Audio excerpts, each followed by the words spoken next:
Hello and welcome back to Chasing Excellence, the show about chasing what truly matters. His name is Bergeron. I am Patrick Cummings. Thank you so much for joining us. How you doing, buddy? I'm good. We are going to return to our multi-part conversation about getting into the best shape of our lives, which has been our recent deep dive into programming, training, and fitness. This time, we're going to be talking about the three categories of complete fitness, which is strength, conditioning, and functional range of motion. We'll talk about what those things are and why it fits in or how it fits into the broader conversation that we've been having.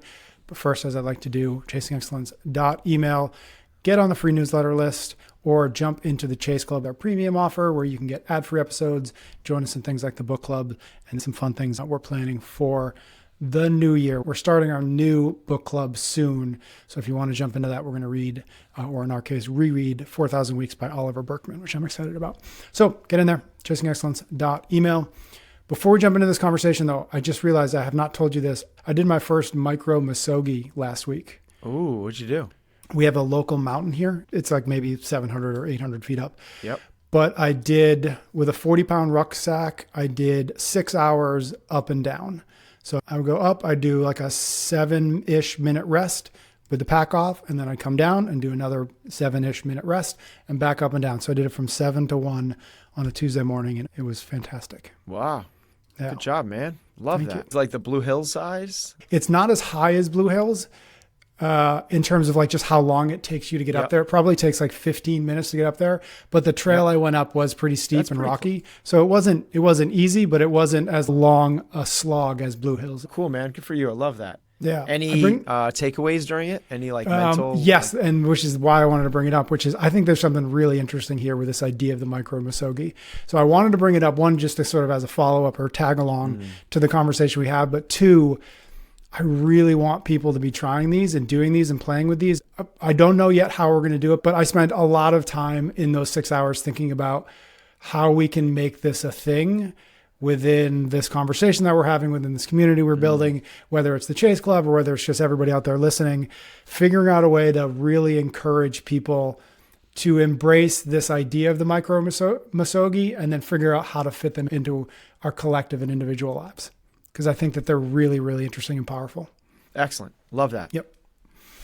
So let me know, folks, if you've tried them, if you've thought about them, or if you have ideas how we can bring them into the fold of these conversations, because I really think they're powerful. Let's get into our workout. As I mentioned at the top, this is an ongoing conversation. We've done 3 episodes so far. I just want to couch everybody in those conversations so they're kind of caught up. And if you haven't listened to those, you can go back and listen to them. The first one came out in late July 30th, called 3 Hours a Week to Get into the Best Shape of Your Life. We outlined a weekly framework for optimal fitness, including strength training, cardio, and mixed modal workouts. We emphasize the importance of consistency and proper intensity levels. The second episode came out August 27th, Train at Intentional Intensity, Not Maximal Intensity, where we talk about cyclical threshold conditioning and intentional intensity. We discussed how to structure workouts for sustainable progress without burning out. And then the third, the most recent one, came out October 8th, called What Training with Intentional Intensity Actually Looks Like, provided practical examples of how to apply intentional intensity in our workouts. We cover topics like rate of perceived exertion, pacing, how to modulate intensity throughout the week for optimal results. So again, if you haven't listened to those or watched those yet, jump back. They're really good. Part 4, as I mentioned at the top, we're going to talk about the 3 categories of complete fitness: strength, conditioning, functional range of motion. Zoom out a little bit. What do we mean when we say complete fitness? Why is this the next part of this conversation? I can't believe we started that conversation in July. I feel like that was weeks ago, not months ago. We have the framework of what we believe are the behaviors that are within your control that can help you lead to a healthier, more fulfilled life. There are 10 factors that influence your health. 5 of which are outside your control for the most part, essentially more a function of luck, and 5 that are completely within inside your control. The 5 that are more a function of luck are your age. If you are 18, you're more likely to be healthy than if you are 98. That's just the way it goes. So you're just lucky that you're young. Your genes, were your parents both Olympians, or were your parents both suffering from chronic diseases? Your exposures to toxins, or did you grow up in a house with radon? Did you live next to a nuclear power plant? Or did you grow up in the Costa Rican jungle? your access to high quality medical care. Did you grow up in the Northeast, surrounded by some of the best hospitals in the world and doctors that are minutes away from you? Or did you grow up on Antarctica, where that's not really an option? And if you get sick, like, good luck.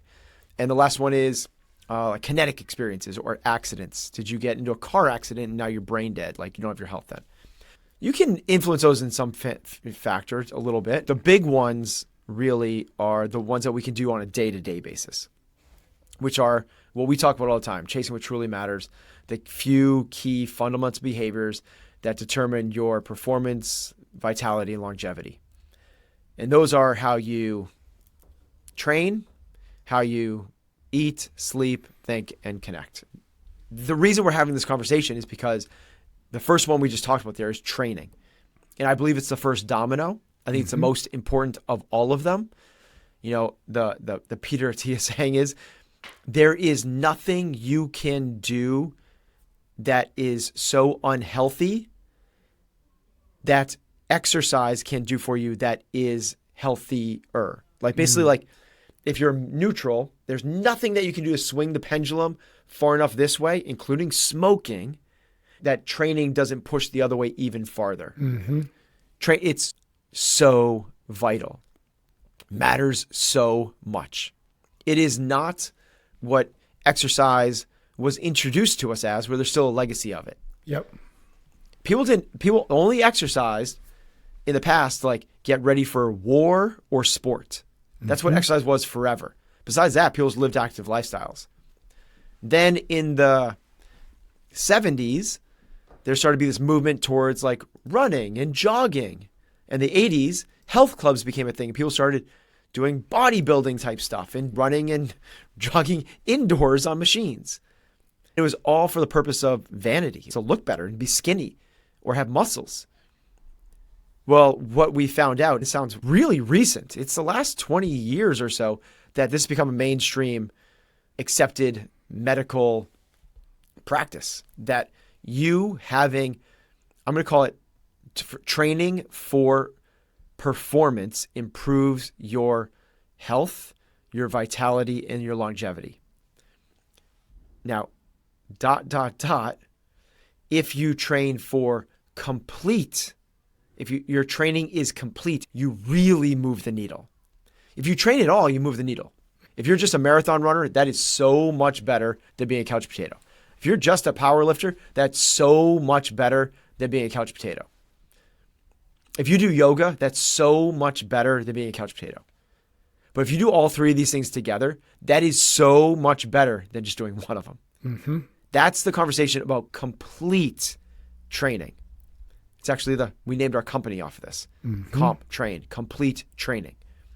So when we are thinking about this complete training, we have to define what that is. We'll talk about each of these categories, but they are the ones I just named. Do you have strength, conditioning, and functional range of motion?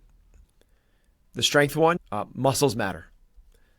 The bigger muscles you have, they are essentially where your body deposits glucose. So think of it as like sponges for glucose, sugar in the bloodstream. We know how detrimental hyperinsulinemia is. This is the precursor to chronic disease. Chronic disease is the thing that kills 7 out of 10 Americans. Full stop. Hyperinsulinemia is the precursor to chronic disease. Chronic disease is the thing that kills 7 out of 10 Americans. What is chronic disease? The biggest one is cardiovascular disease. The second one is cancer. The third one is neurodegeneration. And the last one is diabetes, type 2 diabetes. Type 1 is not a chronic disease. What is heart disease? Heart disease is heart failure, heart attack, arteriosclerosis, stroke.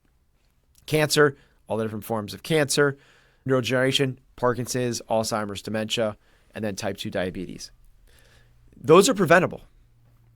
I'm going to say that again. Those are preventable with taking care of the 5 factors. The number one factor, most important, training.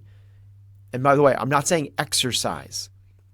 When we say complete training, that's different than exercise. People say, oh, get your 10,000 steps. Go do a spin class. Make sure you're active, get in the garden. with today's sedentary lifestyle in America, which, by the way, I went to Europe 2 weeks ago and gave portions of this talk there, and it didn't land at all. They don't have chronic disease like we do. They're like, all the stuff you're talking about, that's not landing at all. So this is an hour thing. It's one of the few things we haven't exported out to the world yet. we are. It's getting there, and it will be, which it's not fully landed yet. Yeah. But this is like, we're still at this like why level. Well, like, how do we strength? Remember, strength. The more strength takes muscles. Take care of your muscles. The more muscles you have, they deposit glucose. If you deposit glucose into muscles, your chances of hyperinsulinemia go down drastically. Really, really good. What else does strength do for you? Well, strength increases your bone mineral density. If you go do a Health 3.0 assessment, they're going to test that because they know how important it is. I'm probably going to get the stats a little bit wrong on this, but the spirit of it is more important than the letter. So the stats are something along the lines of, if you fall and break your hip after the age of 65, your all-cause mortality, meaning the chance of being dead in 1 year, in 12 months, go up 30%. So we got to do some things to prevent that. First thing we want to do is be able to prevent the fall. That takes strength. The next thing we want to be able to do is, if we fall, have the bones strong enough they don't crack, they're not brittle. How do we do that? We were told for a long time it was through impact training, running, jumping. That does it, not nearly as well as training for absolute strength. I had this conversation with my 9:30 class last week.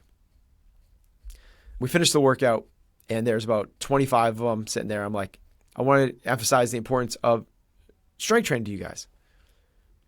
I would like to get rid of barbells. I wish that we didn't train with barbells. If we didn't train with barbells, I know we would add 150 members in the next 6 weeks. Barbells are scary. I also know that barbells are the most efficacious way to work on absolute strength. And absolute strength is the most important thing for strength as whole, muscles, and particularly bone mineral density. As the muscles contract, I have a pen so people are listening, but as muscles contract, the muscles are in the middle of the pen, ligaments and tendons are on the ends. As it shortens, it essentially tries to break the pen. It tries to bend it in half because it's pulling on the ends towards itself. The bones resist against that tension on the ends. The resistance of those two ends pulling on each other is what creates stronger bones. How do you create the most mechanical tension? Through a barbell lift. What lifts? The slow lifts. Dead, squat, and press. A complete training program must include those three things. It has to include working towards absolute strength with a barbell in those three things.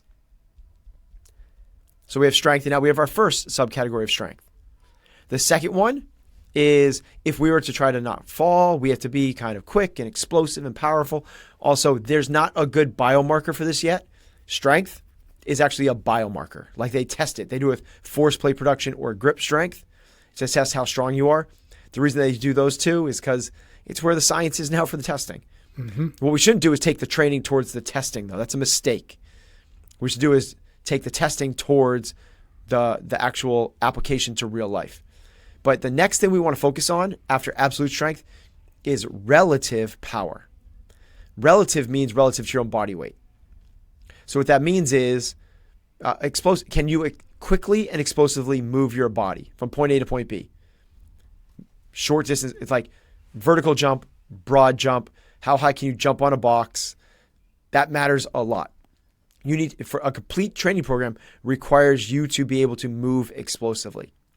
I wish that wasn't the case, because it's probably my weakest thing. Of all the categories of the world to talk about, it's probably my worst. Yep. I have like a 3-inch vertical jump, and it's never been very good. But it's something that I should work on and get better. The next one after that is muscular endurance. So we say muscular endurance, it's the ability for muscles to resist fatigue. This usually happens over very high rep schemes. So think about surfers paddleboarding, right? Like that. Like your shoulders, nothing's heavy, but you're just gonna get shoulders can get so fatigued.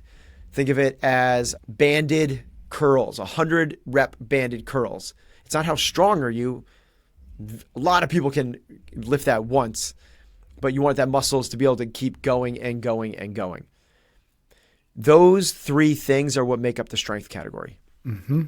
We have absolute strength, relative power, relative to your own body weight, and muscular endurance. If we have those three things, we can say that we are doing really well in the strength category. So not just how much can you lift? That's a big one. It's a really big one, right? But how much can you lift is going to have carryover a little bit to that relative power one. You know, kind of a neat stat is the average Olympic lifter at the Olympics has a higher vertical jump than the average basketball player at the Olympics. That's crazy. So like there's carryover there. Yep. And similar, there's some carryover to muscular endurance as well. Versus a couch potato, somebody that can bench press 300 pounds is probably going to be able to bench press an empty barbell 100 times a little more effectively than the couch potato would. But it's really that intersection, that totality of the three that we're really looking for. And the big take home is complete training requires strength. You cannot have a complete training program without it. I wish we could get rid of the barbells, but I can't. I can't get rid of them because I'm afraid of what the conversations I'm going to be having with my members in a decade. And the reason this conversation came up with my members is because a newer member and a member's wife in the same week came up to me saying they got diagnosed with osteoporosis. I was like, this is why I don't want to have my members coming up and saying that to me. You need to be training for maximal strength. Let us take 2 minutes to say thanks to some sponsors, and then we're going to get back into conditioning and functional range of motion. We're brought to you this time around by Qualia, a brand dedicated to promoting healthy aging through science-backed supplements. Resist aging at the cellular level and visit Qualia Life. That's QUALIA life.com/excellence for up to 50% off, and use code excellence at checkout for an additional 15% off. Have you heard about Senolytics? They're being hailed as one of the biggest discoveries for healthy aging. Qualia Senolytic is designed to help your body eliminate senescent cells, which are responsible for that sluggish feeling as we age. Imagine feeling 15 years younger in just a few months. This non-GMO, vegan, and gluten-free formula is clinically tested and offers a 100-day money-back guarantee, giving you zero financial risk to try it out.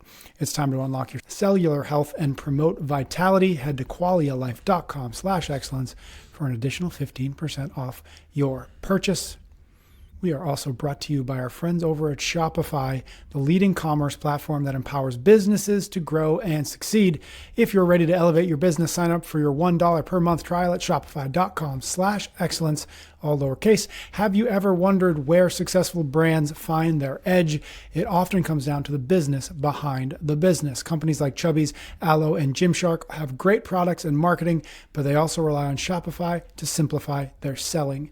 With the #1 checkout on the planet and Shop Pay boosting conversions by up to 50%, Shopify ensures fewer abandoned carts and more sales. Whether your customers are browsing online, in-store, or scrolling through their feeds, you need a platform that's ready to meet them wherever they are. Remember, businesses that sell more sell on Shopify. So if you're looking to upgrade your business and get the same checkout that top brands use, sign up for your $1 per month trial at shopify.com/excellence. Okay. Back into our conversation. Okay. Conditioning. We've got strength. Now we're doing the other end of it. Conditioning. Okay. So conditioning. We talked about this. So the first, why, right? So people just want to get strong. I get it. Bigger muscles, look good on the beach, be able to be harder to kill and more useful in general, right? But where does conditioning fit into this? And everyone knows that smoking is bad for you. That's just it's a foregone conclusion. Well, you smoking versus non-smoking improves health outcomes by 41%. Journal of American Medical Association did a study over a 24-year period with over 120,000 people. And that was the outcome, 41%. Not having diabetes improves health outcomes by 20%. Those are huge numbers. Yep. Huge, huge numbers. You having a low versus an elite level VO2 max changes your health outcomes, not by 20, not by 41%, but by 410%.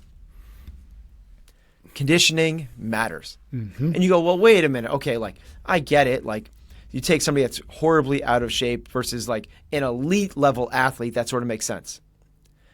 But you moving just one category, you moving from average to above average, that means essentially the same equivalent of something in the neighborhood of you going from a 7-minute mile to a 6:30 mile.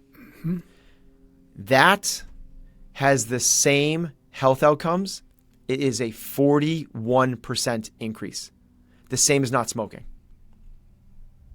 How in the world are we not having these conversations? There's not a person over the age of 6 in America that doesn't understand that smoking is not good for you. Yep. If you smoke, you are taking your life in. I don't know what to say. You're not doing it blindly. You know what you're doing. You know what you're doing. How many people know that if you improve your mile time, you're going to improve your health outcomes the same as quitting smoking? That's so powerful. That's so important. That needs to be a part of the conversation. Now, in terms of conditioning, it's not just about VO2 max. That's where the science and the research is, because it's a very easy thing to measure. I did it last week. You go to a performance lab. They put essentially a Venta mask on you. You go on a treadmill. They start at 0% incline at a set rate based off basically your perceived 10K pace. And then every minute they increase the incline and you go until failure. Of the incline until you can't, or does the speed increase? No, the speed stays the same. You just go up and up and up. Once it gets to the top, it's survival. How long can you go there? Got it. Okay. Sounds fun. What's cool is I don't do a whole heck of a lot of running. Like I just don't. I run Sunday run day and I run once or twice in conditioning pieces at the gym. My VO2 max was not on the chart. It was so high.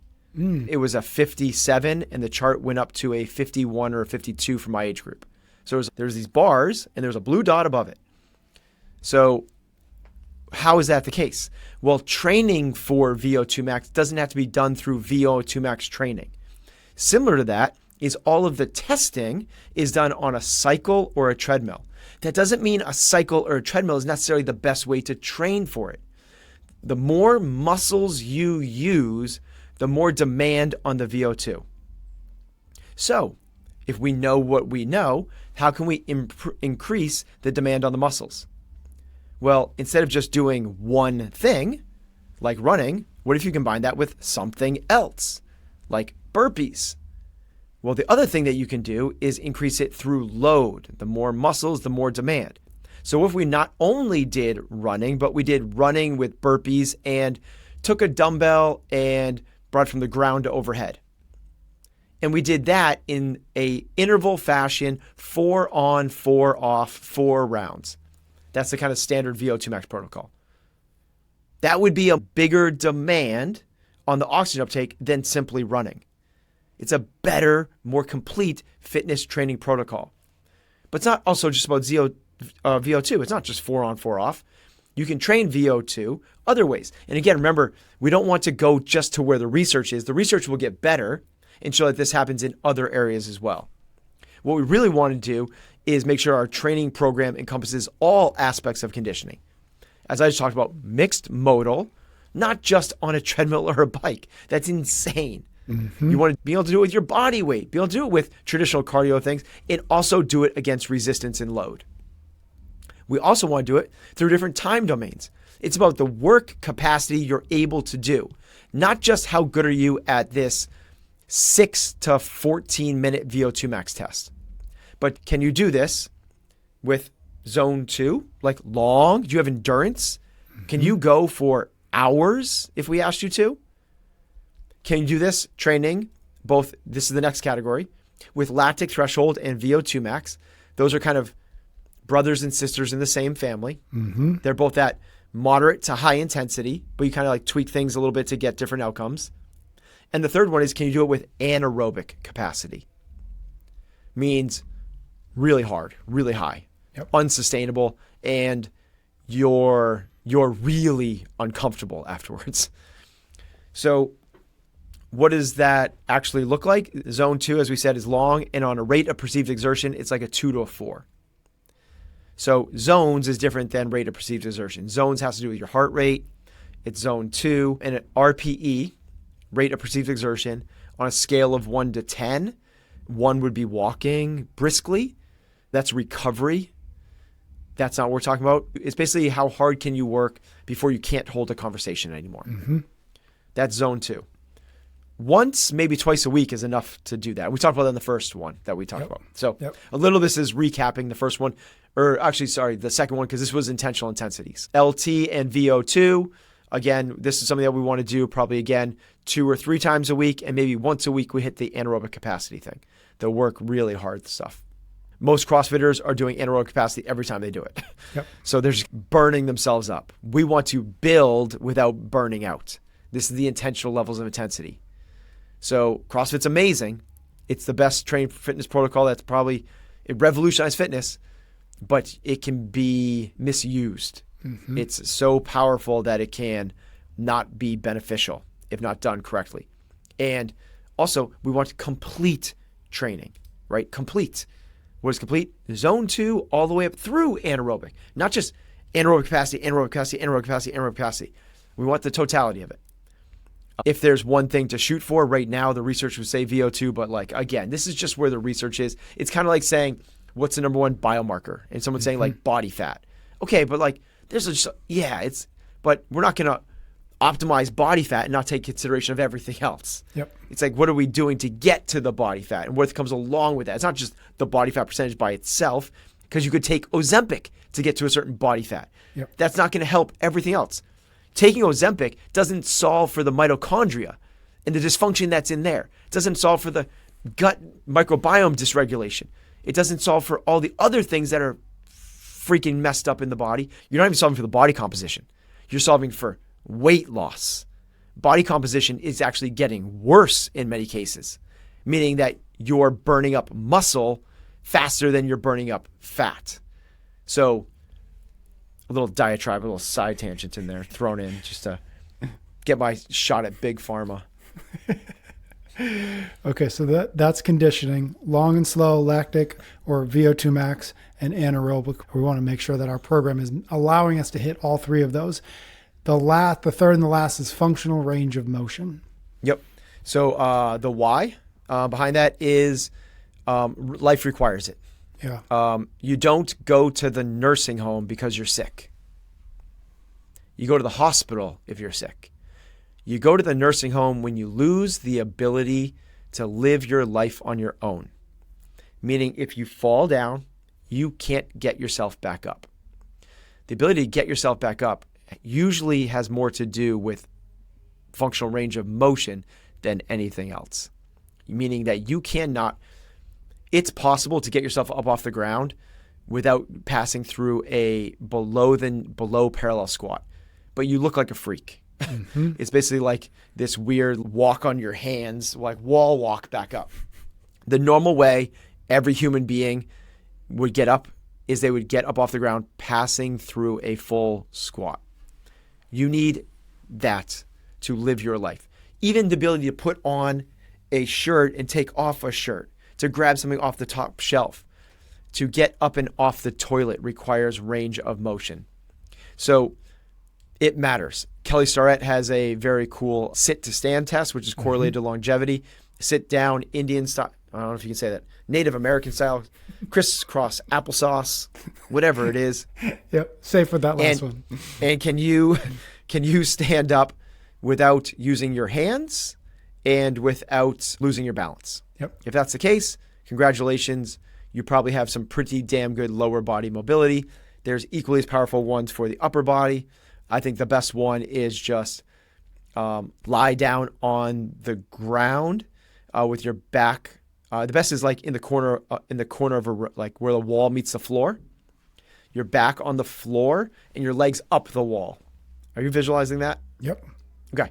That just basically makes it impossible for you to steal from your lower back. Is like stealing range of motion there. From there, make fist, put your thumbs together, and then with straight elbows, how close can you get your fist to the ground? Mm-hmm. If you can't pass your head, you don't pass. Got it. If you're somewhere between your head and the floor, that's passing. If you're on the floor, you get an A, that type of thing. And those really are the two biggest primary range of motions that we need. Can you squat ass to grass, ass to ankles, full range of motion? And can you get access to the full range of motion above your shoulder? There's other ones, right? Dorsiflexion, internal, external hip rotation, internal, external shoulder, trunk and neck mobility. But those are the real ones that we actually need to own. Mm-hmm. How do we do that? 3 buckets. We do it through flexibility, mobility, and stability. What the heck are those? Flexibility is the one we're most comfortable with, common with. It's the most understood. Yep. It's the length that a muscle can stretch. And how do you improve it? Through static stretching, meaning holding a stretch for upwards of 1, 2, maybe even 3 minutes. There are some really good yogas that do that, right? It's long stretching. Mobility is essentially your ability to own that through it's active. So it's not just can you get to that end range of position, but can you get there and own it? Can you not just squat to the bottom, but can you squat to the bottom and have good mechanics and muscles turned on? It's a much more active versus a passive. Mm-hmm. Flexibility is a lot of times like somebody, like if it's gravity or somebody else stretching you. This is you getting yourself into these active end ranges of motion and controlling them. That's mobility. And then stability is can you do that through motion and under load? So kind of walking through that would be flexibility, would be something like the couch stretch, mm-hmm. right? Where you are stretching out your hip flexor. The mobility would be something more like a walking lunge twist, right? And then the stability would be more like a Bulgarian split squat, where you actually bring it through range of motion with load, owning it, and everything else. A complete training program requires all 3 of those things. What is the best one that kind of assesses it all? If I kind of said like, there's the one in the strength, it's probably that how strong are you with a barbell mm-hmm. through those 3 lifts. In terms of the conditioning, it's probably that VO2 max. In terms of this one, it's probably like, what does your overhead squat look like? Mm-hmm. Ass to ankles, that overhead position, controlling through the midline, stability with a lot of proprioception and coordination to be able to get yourself actively down into that active end range of motion. When you combine those 9 different components, when you combine absolute strength, relative power, muscular endurance, you have strength. When you combine zone 2, VO2 and lactic, and anaerobic capacity, you have conditioning. When you combine flexibility, mobility, and stability, you have flexibility. When you have those 3 things together, you have a complete training program. There are a lot of ways people are trying to get fit out there, but I think what they really want is complete fitness. And this is where I kind of fell into this trap. I wanted to be the fittest guy I knew. And this was in 2002, 2003. So I was like, the fittest thing that I know that I can is triathlons, because it's 3 different sports in one. And this was my 3. But what little did I know, I was actually just doing one of those 9. Yeah. Right? I was just doing endurance because I was doing Ironman, so that's the hardest. So how good are you at going 10 plus hours? Like, you know, if you do it in 8 hours, you win world championships. If you do it in 9 hours, you qualify for worlds. I was at 10. You have to finish under 17 hours, the cap. That's at midnight. So I was like, I'm just going to try and qualify for Worlds. That's the fittest thing you can do. I didn't know what I was looking for until it like smacked me in the face. And that's when CrossFit came along. I was like, oh, this is a much better approach. Wow, this is 10 components of fitness. Well, I think that we can simplify that a little bit. And also, it's not just high intensity. It's also not just cycling barbells to cycle barbells. It's not just walking on your hands and flipping around and doing somersaults on rings. Those things are super cool, and I dedicated a big part of my adult life to those.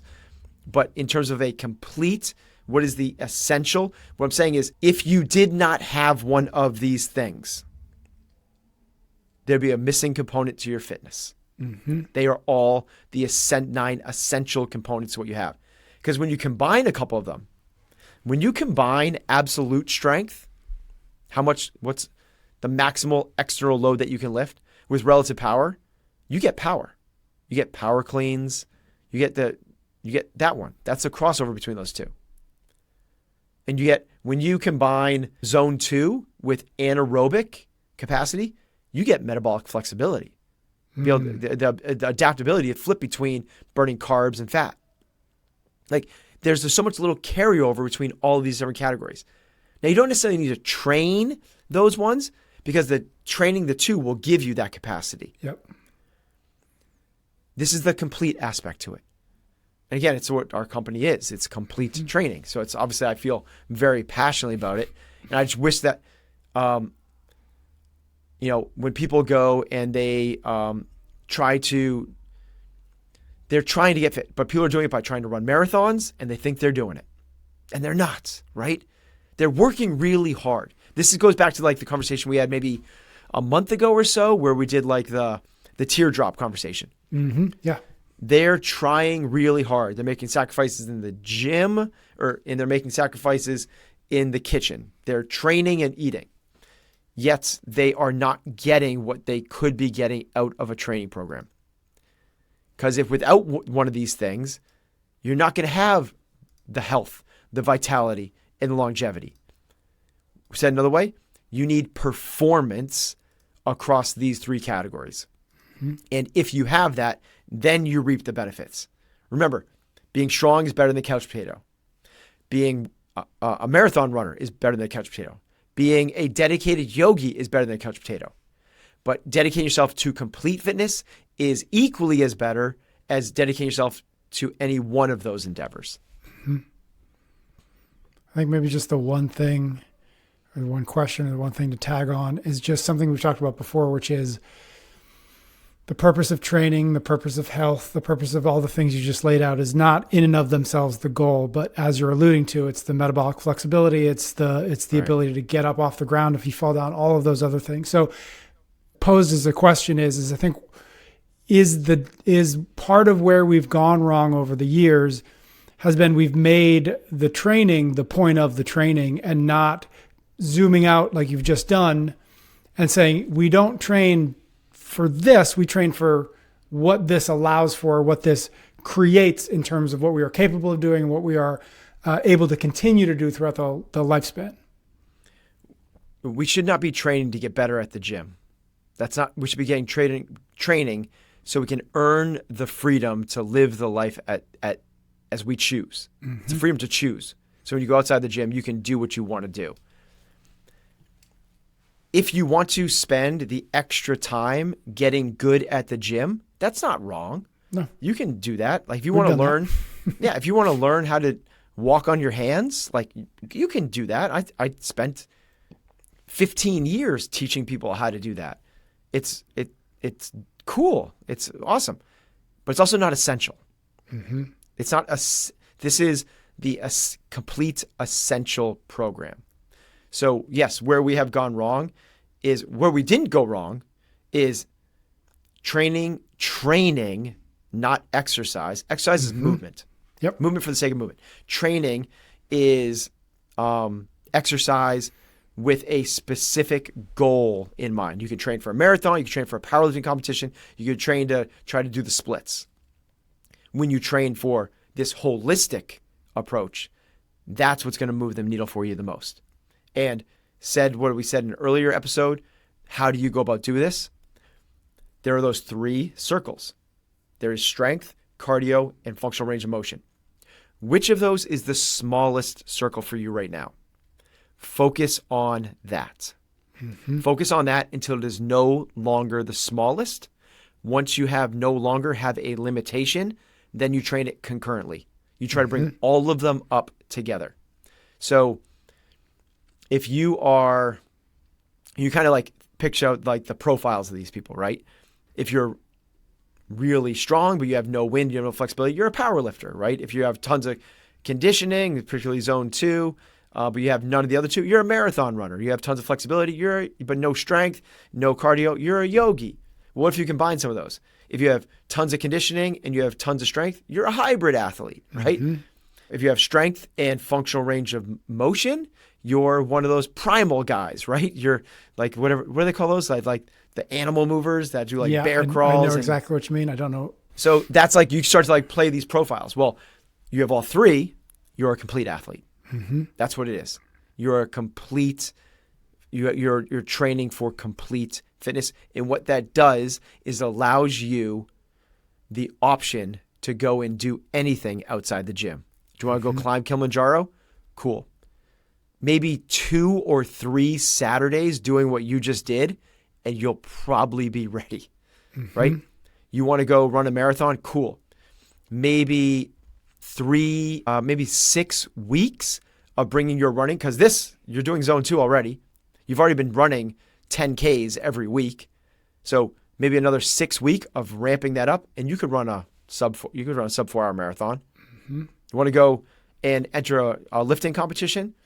Cool. You're already lean, so you don't have to get down in weight to a certain weight class. Just work on your strength for a little bit. In 3-4 months, you could bring that thing up to where you qualify for something. You can go and do anything. Want to go to a high rocks competition? Want to go off backcountry skiing with your buddies? You're gonna be waiting for them. Yep. I love that. That's really cool. All right, we're going to wrap it up there. I'm sure we will continue this conversation in future episodes. So make a note, Ben, where we didn't cover, so we can keep having this conversation, because I love it. I think people out there do as well. So thank you, everybody out there, for listening. Thank you for your ratings, your reviews. Do make sure you are subscribed wherever you're watching or listening so you don't miss a future episode. Ben and I will be back soon for a brand new episode of Chasing Excellence.